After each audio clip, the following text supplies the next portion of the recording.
eléyìí mà tún lẹ́tíkẹ́ bàbá Pariolodo tún ti jáde tán fún Pst Agbala Gabriel bẹ́ẹ̀ náà dẹ̀ ń rọ̀jò àdúrà lé pásítọ̀ lórí wípé lóòótọ́ àwọn ọ̀tá ń wò wọ́n bíi kí wọ́n fi ẹyẹ àparò wọn dálá ṣùgbọ́n kò ní ṣeé ṣe fún wọn òkè báyìí sì ni ọwọ́ Pst Gabriel yóò máa lọ.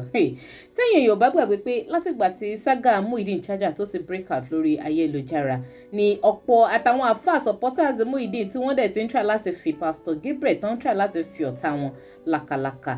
A lot of àwọn supporters Pst Gabriel náà ti jáde tán fún pásítọ̀ kódà àwọn tí pásítọ̀ gan ti ràn lọ́wọ́ one time or the other bíi bàbá Pariolodo báyìí gbogbo wọn náà lend voice wọn tí wọ́n jẹ́ kí Pst Gabriel mọ̀ wípé he is doing well àwọn ò dẹ̀ ń ṣe aláìmoore ti tàwọn àwọn ò ń ṣe abáramóore jẹ àwọn mọ olóore àwọn dẹ̀ ń dúpẹ́ lọ́wọ́ olóore.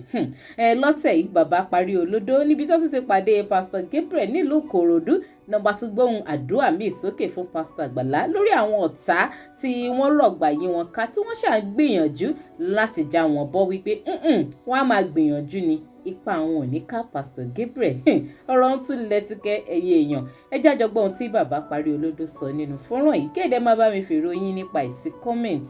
àmì pé mo dì má ọmọ yín tó fi ṣèdí ló lè fún o kò mọ̀ sẹ́mi sára kú abẹ́tà kẹ́mọ́mọ́ yín sùn.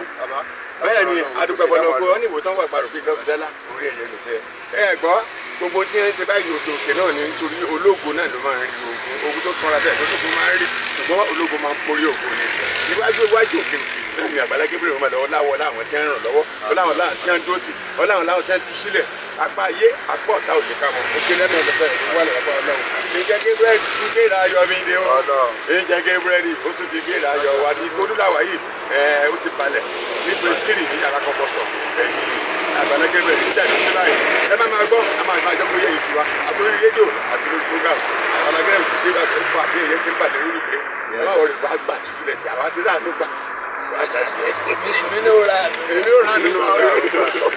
ó lẹ́tíkẹ́ gidi wọ́n ní ológo tí ògo ẹ̀ bá sanra tó tóbi bíi ti Pst Gabriel ni ayé máa ń fẹ́ gbìyànjú wípé kó wálẹ̀ lágbára àwọn tí Pst Gabriel ti rọ̀ lọ́wọ́ lóríṣiríṣi ọlá wọn ò ní wálẹ̀ àmì àṣẹ Ìdùmarè àwa náà bá wọn ṣáámi sí gbogbo àdúrà tí bàbá Pariolodo tí wọ́n ṣe fún Pst Agbala Gabriel. ẹ jẹ́ ká kọ́mẹ́ǹtì kan sí méjì lábẹ́ fídíò yìí ká ti gbọ́ nǹkan táwọn èèyàn náà sọ nípa bàbá Pariolodo àti Pst Agbala Gabriel.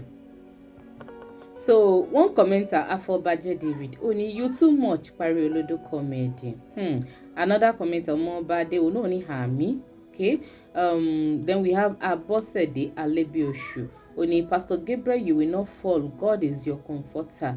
And strength in Jesus' name. Amen. So a lot of people really keep Pst Agbala Gabriel lábẹ́ fídíò yìí bẹ́ẹ̀ ni wọ́n dẹ̀ ń kí bàbá Pariolodo náà wípé he's doing well with bó ṣe ń support Pst Agbala Gabriel láti beginning saga yẹn. Then another person MC Falade JP only well done pastor, you look tired, need to rest. Olúwa á dá yín sí fún wa o ẹ ó ṣàṣeyè àmín. So a lot of people ni ó ṣà ń gbàdúrà fún Pst Agbala Gabriel lábẹ́ fídíò bàbá Pariolodo yìí tí wọ́n dẹ̀ ń kí wọn tí wọ́n yìn wọ́n fún àwọn iṣẹ́ takuntakun iṣẹ́ ìrànlọ́wọ́ lóríṣiríṣi tí wọ́n ń ṣe fún àwọn èèyàn. Dúró tó yẹ Adéníkẹ́ náà ní more strength and wisdom Pst Gabriel. So a lot of àwa náà lo àsìkò yìí láti gbàdúrà fún Pst Agbala Gabriel wípé kọ́lọ́n túbọ̀ kó máa dúró tì wọ́n kó máa bá wa gbé wọn lọ́wọ́ sókè kí wọ́n lè máa tẹ̀síwájú nínú iṣẹ́ ìrànlọ́wọ́ tí wọ́n ń ṣe fún àwọn èèyàn. Ẹ̀yin èèyàn má gbàgbé láti máa bá mi follow DigiNaija online lórí Facebook. Link tó wà lábẹ́ fídíò yìí á gbé yín lórí page wa. From there ẹ tún máa enjoy àwọn updates tá a bá gbé wá lóríṣiríṣi títí dìgbà míì ire o.